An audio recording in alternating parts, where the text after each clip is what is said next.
Hi, Facebook. This is Karen Attia, and I am the Deputy Digital Opinions Editor with the Opinion section at the Washington Post. I'm here today with Dr. Jill Stein of the Green Party. She just came from an editorial board meeting and is now here to discuss with you all a little bit more about her candidacy, and her platforms, and here to take questions. So we hope we have a lot of discussion to get into. So I'll just jump right into it, Dr. Stein. First of all, thank you so much for being here. Great to be here, Karen. And can you tell us why are you uniquely qualified to be president? I'm running for president because I think we're going in the wrong direction. I think people have had it with a rigged economy and with a rigged political system that keeps us stuck in that. So I'm running as a mother concerned about the younger generation that's been hung out to dry on student debt, which is unpayable, which I think they need a bailout for, on jobs, which we don't have good ones. The good ones have gone overseas, and they're trying to send more overseas with this Trans-Pacific Partnership, which I oppose. On the climate. And I am the one candidate that's not taking money from the fossil fuel companies, nor from lobbyists, and I don't have a super PAC. So I am uniquely qualified in being the one candidate that is not on the payroll of the big banks and the fossil fuel giants and the war profiteers. So I have the unique ability to actually stand up for what the American people want. And as a medical doctor and as an activist, I've been very involved in actually building large coalitions of everyday people to get stuff done actually outside of government, not corrupted by the big money that unfortunately kind of rules the day behind the scenes, but to get stuff done to protect our public health, to try to move us towards clean energy and towards good jobs and good wages. And I've been an advocate for a healthcare system as a human right. So I come to this with the unique ability to actually serve everyday people, not the big money sponsors, because I don't take that money. So if we could jump right into the questions about public health. This is a question from Facebook user David Levin. And he wonders, can you clarify for the record your position on the healthful or the harmful effects of vaccines? Yeah, I've gone on the record on this many times. Vaccinations are a critical part of our public health infrastructure, and we badly need them. So I think what I have raised questions about is just influence peddling in the FDA. Right now, there's a lot of distrust for government agencies and for government in general. That's another reason to stop the revolving door, for example, between Monsanto lobbyists who then wind up at heads of major departments in the FDA overseeing regulation of food. We need to have our regulators not compromised by their lobbying positions, by their attachments and their profits to private industry. We need to make sure that we get the big money out and we get the people back in to our institutions of government. Mm-hmm. And so then what is your position on GMOs? Do you believe that all GMOs are harmful and should be banned, or are there any that are useful and could be expanded upon? So actually now it's some 20-some or 30-some countries around the world that have actually banned GMOs from agricultural production. And the reason there, is that when products are genetically engineered, it's usually to be pesticide tolerant to big high doses of toxic pesticides. And in fact, the main pesticide that's used with GMO agriculture right now was just labeled likely a human cancer-causing chemical.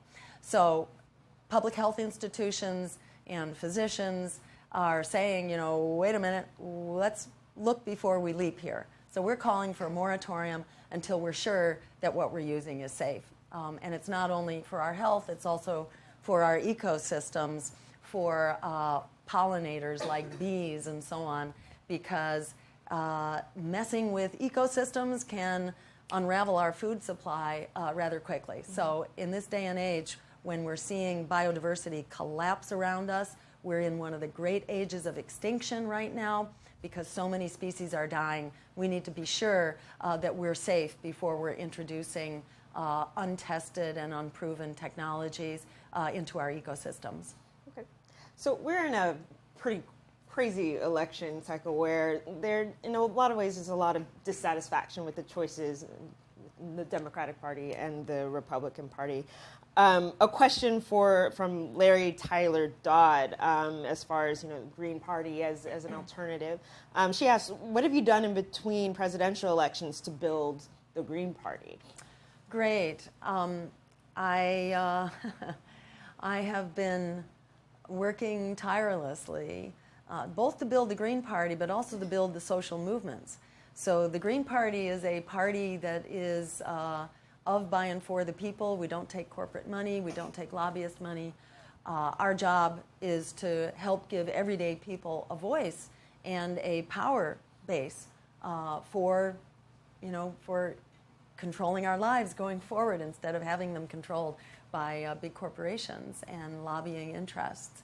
So I myself have been very involved in helping to build the climate justice movement, to help educate people about the need for clean renewable energy and about the incredible possibility and opportunity for us to convert to 100% clean renewable energy right now. I've also been involved in cleaning up our coal plants, in advocating for health care as a human right, for living wages for workers. For me, there's not a lot of difference between running for office and what I do in my everyday life. I pretty much continue working to build those movements and the voice of the Green Party at the local, state, and national level so that we can take back our democracy and actually get it working for us. So on both sides, on the Democratic and the Republican side, there's been a bit of an appetite for a revolution. We've seen it to a certain extent with Donald Trump and to a certain extent with Bernie Sanders. Yet the hard truth for the Green Party, for you as a candidate, is that you're polling at 3%.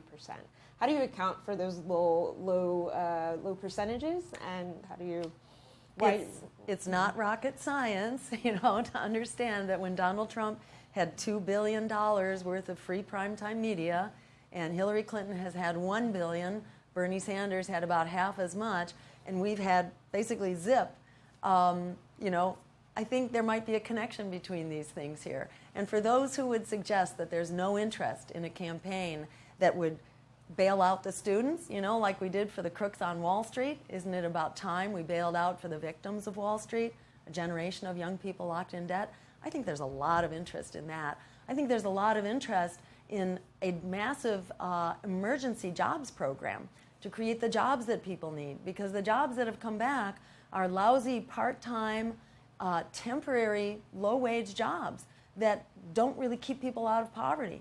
So we need good jobs, and we also need to stop the climate crisis, which is melting down around us right now between the fires in California and the floods in Louisiana and the heat waves in the Northeast. We got a climate crisis, and we can fix that with a Green New Deal, an emergency program. There's enormous interest in that, as there is, for example, in health care as a human right, which would cost us no more money, but would ensure that everybody gets it instead of spending $500 billion a year on wasteful paper pushing and CEO salaries that are exorbitant.